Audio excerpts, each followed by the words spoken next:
All right. Welcome back to episode 2 of BurnCast. I'm excited to have Ann and Liz back, and today our topic is going to be about what to do when a dressing falls off. Take it away. I think when it comes to a dressing falling off, the number one thing I would say is call the burn team, which I know is not always an option depending on the time or whatnot, but we have a burn surgeon on call at all times. We have nurse practitioners during the week. We are happy to take calls. We are happy to get information, especially if you have a question about it. We'd rather be called than not called. And what are the times that nurse practitioners are available in the hospital? What are those times? Yeah, good question. Our nurse practitioners are available in the hospital 6 a.m. to 5-ish p.m. Monday to Friday. And outside of that, our phone rings to the surgical resident. So if you call our nurse practitioner phone number, then it'll go to the surgical resident, and they are able to go up the chain of command or the surgical fellow to get to the burn attending on call if need be. And what's that phone number? Because I don't think everybody knows that number. Sure. It's a 202-476-8212. 8212. I'm trying to think of a fun way to maybe make a song about, you need help, call 8212. I'll let you work on that, Cindy. A jingle. So like walk us through the steps. If we'll just say like a Silvadene dressing, the kid it all unraveled. What do you do? Well, I think the first thing that you should do is make sure that you have all the supplies you need in the room, and don't be afraid of it. I mean, that this happens. Kids are moving around, things are going to shift, they're going to fall. Best to really just kind of like tackle it, make sure that the wound gets a good clean and you replace a dressing quickly. So I would say the first step is make sure that you have everything you need. So it would include something to clean the burn, like wound cleanser. If it is a Silvadene dressing, I'd make sure that I have enough available from pharmacy, always on hand. Gauze to put the Silvadene on.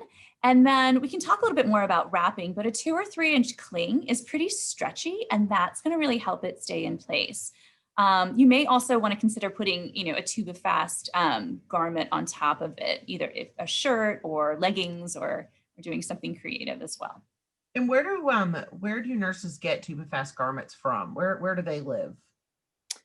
They are stocked on the 5th floor in our supply room. So if you're in the 5th floor, you can get them there. And then I think they come from Central. Mm-hmm. I would check with SPD. I think is probably the best way to go about it. So Central Supply? Mm-hmm. Yeah. Okay. So because the PICU, I don't think that they have the Tubifast garments. So what if, Liz, and I think what you said was really good about like making sure that you have enough to cover the burn if the dressing comes off. So say it's a weekend, it's a Silvadene dressing. They're normally done by the surgical team, not by nursing, and they don't have the supplies, and the dressing is completely saturated in stool.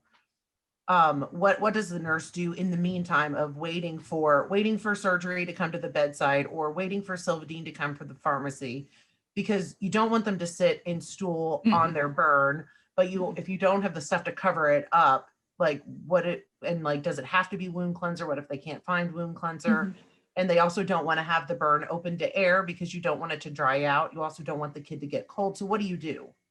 Those are all really good points. Good questions. Yeah. Yeah. So I can start with, if you don't have wound cleanser, soap or water, just think of this, local wound care. So what are the concepts?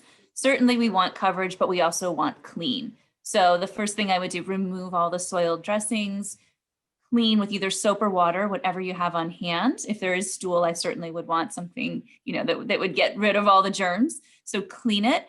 And then perhaps place dry 4x4s over the wound once it's clean, and then you can assess what else you might have on hand to cover it. So, and I'll let you take it from there. I think another good option is Xeroform. So if you're like, we don't have our Silvadene, we're waiting for pharmacy, we don't know how long that's going to take, dry dressing or a Xeroform because it's less likely to stick if you have it.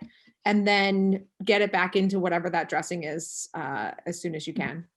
In clinic, we like to use a technique where we clean And then as we're, opening a dressing or deciding what we want to put on, sometimes, kids get a little upset by what they see. So, if a 4x4 over the wound, just to kind of keep it just for a couple of minutes while you regroup and grab your supplies, is a good strategy as well. Yep.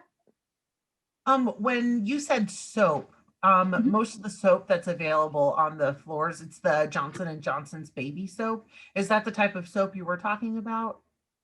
Yeah, absolutely. Absolutely. Okay. And should the water be warm, or do they just get it from the tap? Does it need to be like the sterile water? Like what type of water? Because I know that that would be a question. Like, do you just get it from like just the faucet, or do you have it kind of comes from a bottle, and what temperature does it need to be? Just warm tap water is fine. Sometimes it takes a little while for those hospital sinks to warm up. So, but it doesn't have to be sterile water. And it's more pleasant for the kids if you don't use very cold water. Right. So when you say clean the burn, so this is only in a case of if the dressing falls off or if it gets soiled. So of course we don't want to put a new dressing on like a dirty wound. So you want to make sure it's clean. Now, different dressings look different. So like Mepilex AG, that's really easy to like pull off and then put a new piece on. But Silvadine's gross and it gets yucky and it's gooey and it oozes. And like, are you supposed to clean all of the old Silvadine off as well as the soiled part?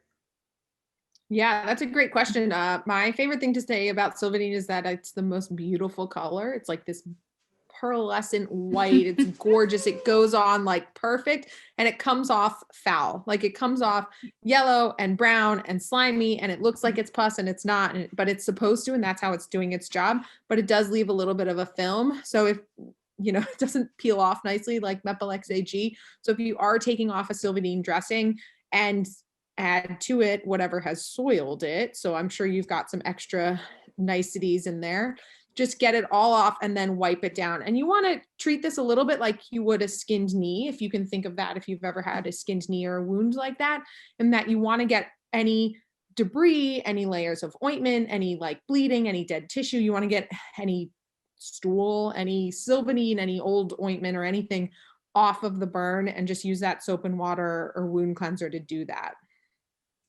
Okay, so a nurse shouldn't freak out if she's cleaning or she or he is like wiping off all that like nasty gook. The nasty gook is normal. That doesn't mean that the burn's infected. That's very normal. So yellow, gross, foul discharge from Silvadine is not indicative of an infection. It is normal. Yeah, we look at the burn once we've cleaned it. I think just yeah, and I think again, just making sure that you have a nice pink wound bed. I mean, the way the Silvadine is working, every time we're putting it on, it's really penetrating the protein and everything else the body is really trying to heal itself with. So every time it's applied and then subsequently removed and changed, it's actually working its way to a nice pink healthy wound bed. So again, looks gross, but I would certainly be on the lookout for any surrounding redness, really bad smells, anything that might indicate there was something serious going on. So when they are like wiping off and cleaning and some skin comes with it, or if it starts to bleed, is that cause for concern or is that normal? That is very normal. It's, where healthy tissue bleeds. So sometimes when the Silvadine has worked off the layers of that white kind of proteinous gunkiness, once that comes off, you do see bleeding. That's very normal. You can just use a clean gauze to hold gentle pressure. And once you have it dried and it's not actively bleeding, put your new dressing on it. So I think that's a really good point, because I think that, since we are a hospital with family-centered care, we have parents at the bedside all the time. And if we have a nurse that hasn't done a whole lot of dressing changes before, and now they're scraping off this stuff, and then the legs or the chest or the arm, if it starts to bleed, and a parent is like, oh no, like now my child's bleeding. I think that's a good thing for the bedside nurse to be able to say is, you know what? And I think you said it really well, where you said healthy tissue bleeds and that it's doing its job and don't worry. Are there ever cases where the bleeding doesn't stop or that you have scrubbed too much? I don't think you're going to get yourself into too much of that situation. But if you do, you're just going to hold pressure for a little while. And sometimes if the bleeding's still kind of slowly coming, I stick the new dressing on top of it. If you can't really get, and just make sure you wrap it up with enough layers. I'll tell you, faces, when you clean faces, they're really prone to bleeding because the skin is so thin. So we ask that people use a lot of caution around the lips. If you think about how sensitive chapped lips are, how easily they bleed, again, kind of that same philosophy to the face. So one technique we like with the face is using a special cleanser. It's called Vash cleanser. Comes in a blue vial. And we put a teaspoon or so. So we don't saturate, but we put, a teaspoon or two onto a 4x4 and let that soak over on the child's face, if they'll let you, of course. It's a nice technique to, instead of, just trying to hold them down to scrub, it just kind of helps to soften everything up. So again, there's some areas that certainly bleed more easily than others, but again, use Do pressure. you wash on other areas or do you just use it on the face? We will use it on other areas as well. Okay. And where do you get Vash from? It comes from pharmacy, so it does need to have an order for it. Okay. Is that something that you order for every burn patient or just specific burn patients? I think specific burn patients, oftentimes wound cleanser and soap and water gets the job done, but especially for faces, as Liz was talking about, if Vash really sits to debride, then it can help with the removal of the dried drainage and exudate from faces. Okay. Yeah. Okay. It's interesting. Go ahead. Oh, I was just going to say, it's interesting stuff. If you smell it, it smells really strong. It has almost like a bleach-like smell, but we've been reassured. I mean, even if it's incredibly gentle, so don't be afraid of it. It does smell strong, but nothing to be afraid of. We may also use it on a burn that we're worried about being infected or that we really want to deep clean, because it works kind of like the neutrophils in your body and it kind of eats at any infection, and can clean up. So we may soak it on an area for 10 minutes if we're worried about the cleanliness of another area. And Liz, you were saying that you use it a lot on faces. Mm-hmm. So if the Vash, because it's a cleaning solution and you're saying it smells really strong, if it gets in the eyes or the mouth, is that something we need to call poison control about, or? No, we've been advised that it's gentle stuff. So it's okay. Don't drink it, but it's okay. Right. Yeah. Right. A little bit. Yeah. I wouldn't go out of my way to get it into the mouth or into the eyes, but if it does, it's fine. It's very gentle. Yeah. Okay. So we talked about a lot about what to do if a Silvadene dressing falls off or it gets soiled. But and Mepilex, correct me if I'm wrong, but Mepilex is just the sticker. It's that orange, it's not orange. Gray. The gray foamy sticker with the cling around it. And if that dressing gets dirty or falls off, you can just take it off, put a new one on after you've cleaned and call it a day. What about if our last episode, we talked about Suprathel, and that's placed in the OR, right? Yes. Okay. So say we have a kiddo with Suprathel. It is Saturday night. It's 11 p.m. on Saturday night. And the child stools all over and saturates all of the dressing around, on, and just is nasty all where the Suprathel is placed. What do you think? Well, so that's a really good question. And I'm actually going to even take it to a little bit more intense level and say if it's Suprathel or even more importantly, a skin graft. Okay. Because skin grafts, we want to know if something happens immediately. The burn surgeon on call needs to know about it. And I'd put Suprathel kind of close to that level. Suprathel, and we talked about this in our last BurnCast, we often wrap it pretty intensely. And sometimes it has, we put extra layers or we put an ACE wrap or Coban or something on it that gives it a little bit more protection. So if you can get off from whatever the exterior layer is, like an ACE wrap, if you can unwrap an ACE wrap and rewrap an ACE wrap, hopefully that's great. If it really is penetrating and you think it's penetrating down to the wound and it's stool or something infectious, and there's a lot of layers of padding, I would say just leave it and call the burn team. And if you're not getting a response through the resident, escalate to the fellow, and they need to escalate to our burn surgeons, because our burn surgeons care about those kind of long acting operating room place dressings. And they would rather take care of them than find out about it the next day. And when I mentioned a skin graft, a lot of times our skin grafts come back with a wound vac in place. Mhm. And we want to know about vac failure when vac failure happens. Like, we don't want to kind of find out about it when we round at 6 o'clock in the morning. We really, that's cause for, don't mess with it and just give us a call.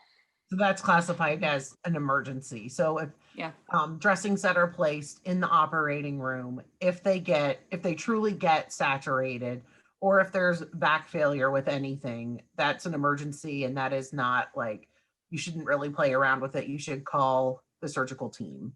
Yeah, No matter what. especially with skin graft, they've shaved off a patient's skin and placed it surgically into another area. So we need that skin to take, and we don't want to lose it. Suprathel is a dressing that we put in place so we can kind of mitigate some factors, and we do want it, but especially when we've done a surgical procedure and kind of relocated a piece of skin, we really want to give that skin the best chance it can to take.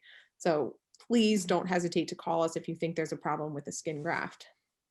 Okay, and that is, it doesn't matter what day it is, like, always call the Doesn't surgical matter team. day or time Absolutely. or anything, we want to know. Mhm. Yep. Okay. What about, I feel like we've talked a lot about like the complex dressings, but sometimes we have a lot of kids with a ton of just a Xeroform on them. Yeah. And Xeroform is not the easiest stuff to work with. I've noticed it's really slippery. So Mhm. once you touch it, you're committed. Yeah. So if you have a kiddo in that, like how long do they last in it? Like, how long is it before like you change it? And does it turn different colors like Sylvadine? Does it smell different? And what would you do if that dressing got soiled? So that's a little bit easier. I mean, Xeroform is, let's just first start with what it is. So it is a yellow bismuth, bisthmuth, bismuth impregnated dressing. And so it's a Vaseline, basically. It's a nice greasy dressing that we put on things that are that look pretty good, that are partial thickness wounds, those nice pink wounds. It's a similar type of care like Sylvadine, so daily cleansing, thin layer of the Xeroform, and then wrapping it with Carlex or Cling or whatnot. And it does smell funny. It's hard to describe the smell. I don't know what you I don't say. how do you describe Xeroform smell?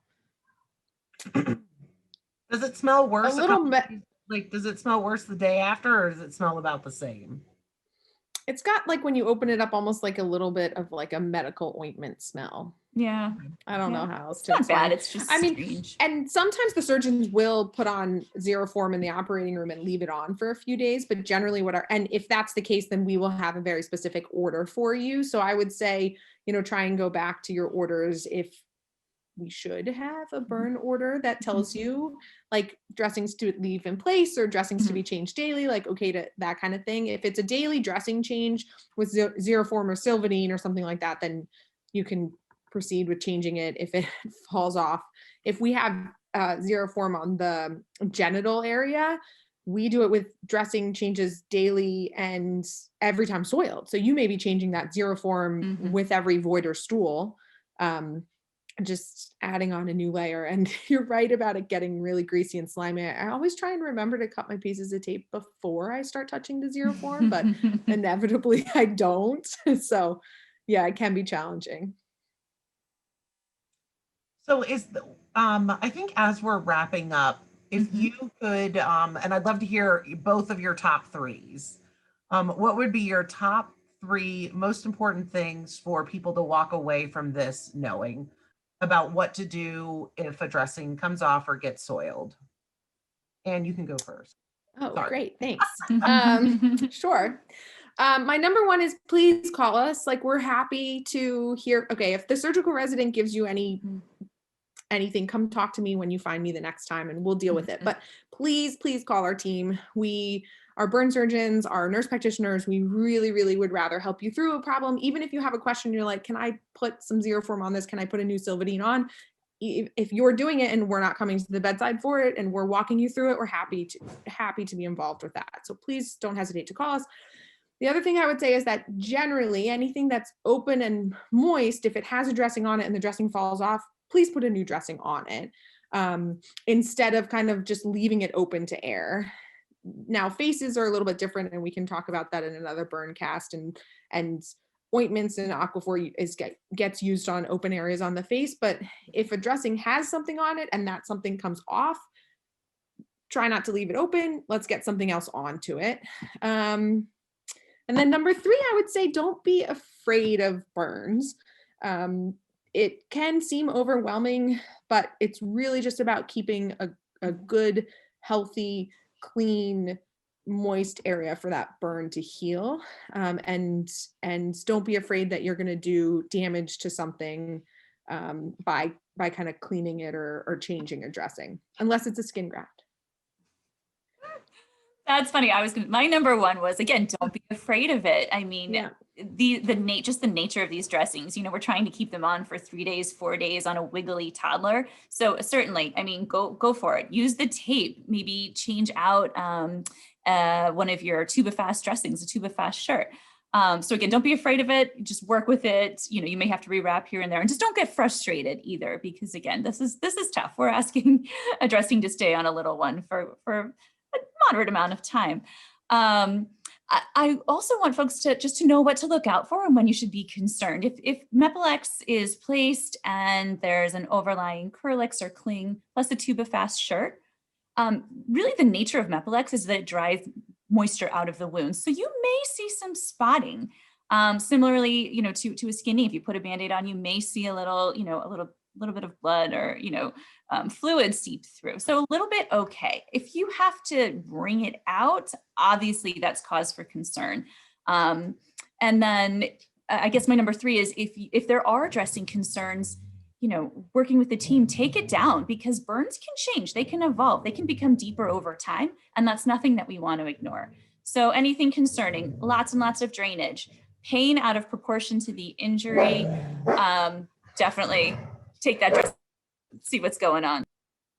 And then the top 3 things that I've taken away from this is that if you have a dressing placed in the OR and something bad happens to it, it's an emergency, and call. Don't be afraid to call, just call. Monday through Friday, you can call the nurse practitioners, and the number's 202-476-8212. And the jingle's pending. Cindy's going to make the one. jingle is pending. I know the Mr. Yuck. I know his jingle, but I don't have one for the nurse practitioners yet. And then the third thing is that if you don't have all the supplies, one of the easiest and readily available supplies for an emergent burn dressing is Xeroform. But make sure before you replace any dressing to make sure that the wound is clean, and that Johnson & Johnson soap and warm tap water is fine to do anything. All right. Yeah. I have one more. Oh. Pain medication. Pain medication. How do we Yes. get pain medication? Please pre-medicate. Yes. Remember, we want to just stay on top of procedural pain. So pain medication.